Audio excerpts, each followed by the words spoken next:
একটা গল্প হয়তো আমরা অনেকেই শুনেছেন। ছোট একটা সংসার, বাবা, মা, ছোট ছেলে এবং ছেলেটার দাদা।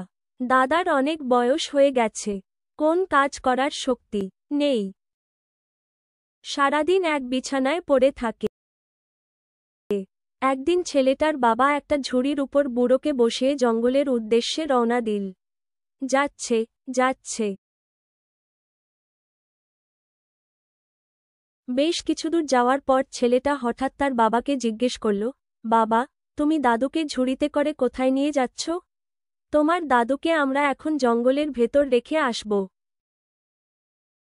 বাবা উত্তর দেয়, কেন? ছেলেটা অবাক হয়। কারণ তোমার দাদু তো বুড়ো হয়ে গেছে, কোন কাজ করতে পারে না, আমাদের কোন উপকারেও লাগে না, শুধু খায় আর ঘুমায়, কী লাভ তাকে বাসায় রেখে? তাই তাকে আমরা জঙ্গলে রেখে আসতে যাচ্ছি। ওহ, কিছুক্ষণ কি যেন ভাবে ছোট ছেলেটা, তারপর বলল, ঠিক আছে বাবা, কিন্তু দাদুকে রেখে আসার সময় আমরা কিন্তু অবশ্যই ঝুড়িটা নিয়ে আসবে। বাবা বলল, কেন? একটু অবাক হয় বাবা।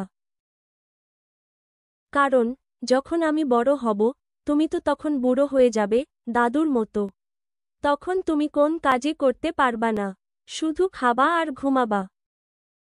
তখন তো তোমাকে বাসায় রেখে আমার কোন লাভই হবে না, শুধু শুধু তখন টাকা খরচ করে নতুন ঝুড়ি কিনতে যাব কেন? এই ঝুড়িতে করেই না হয় তোমাকে জঙ্গলে রেখে যাব। ছেলের কথায় চমকে উঠল বাবা। হঠাৎ করেই নিজের ভুল বুঝতে পারল সে যখন ছোট ছিল, যখন কোন কিছু করারই ক্ষমতা ছিল না,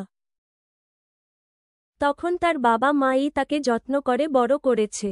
আজ তার বাবা বুড়ো হয়ে যেন শিশু হয়ে গেছে, ছোটবেলায় যেমন তার বাবা তাকে বুকের মধ্যে আগলে রেখেছিল, এখন তেমনি তার দায়িত্ব হল তার বাবাকে আগলে রাখা। এই সময়ে তার বাবার প্রতি তার সেবা, হয়তো কিছুটা হলেও তার বাবার প্রতি ঋণ শোধ করা হবে। তারপর তার বাবাকে নিয়ে বাড়ি চলে যায়।